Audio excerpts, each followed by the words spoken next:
नमस्ते प्रणाम, क्वेश्चन बने रहुआ सब। हम अपने के छोट भाई अंदीप अंदाज आज के वीडियो में परदेसी पिया के ले ले बनी। तो वीडियो बहुत मजेदार होके वाला बा। वीडियो देखिए और वीडियो अच्छा लगे तो लाइक करी, कमेंट करी और चैनल के सब्सक्राइब करी। वीडियो सिर्फ मनोरंजन खातिर बनावे नहीं, वीडियो देखिए और एंजॉय करी। आई होला नाही खार जाला तोनिए में हार फुट गइल हमर लोक राजा जी। तोहर होला नहीं खार जाला तनिए में ना। भौजी कहे के कथी चाहिए, कथी कहे के चाहिए भौजी? सुनी तरह भाई लोग, ये कथी कहे के चाहिए भौजी? तोर होला नहीं खार जाला तनिए में यार। तो पहले ये से चालू मशीन रख लेते हो, गधा के रख लेते। गधा पहले ये से चालू मशीन रहेला। तो कहे कहला बा कामना के सुनावी था कि तोहर होला नहीं खार जाला तनिए में यार। पहले ये से गधा रख लेते, गधा के मशीन तो ऑलरेडी पहले ये से चालू रहेला।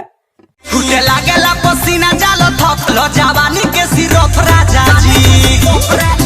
फुटे लागेला पसीना जालो थपलो जवानी के सिरफ राजा जी। पीला जवानी के सिरप राजा जी। देखी तरह भाई कथी कहे कथी कैसन रहेला।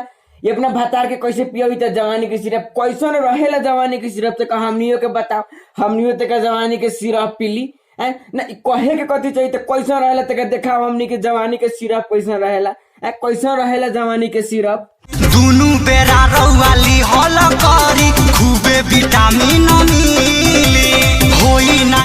दोनों बेरा लिहल करी खूबे विटामिन मिली। नहीं भौजी कहे के कथी चाहिए कि कथी साबित करे के चाहिए कि भौजी के लिए हम तो विटामिन मिली। साला जवन बेटा है के लिए दोनों बेरा तो खुद सूख के मर जाई। ये कहे के कथी चाहिए भौजी? कथी तू साबित करे के चाहिए कि तो हम तो विटामिन मिली?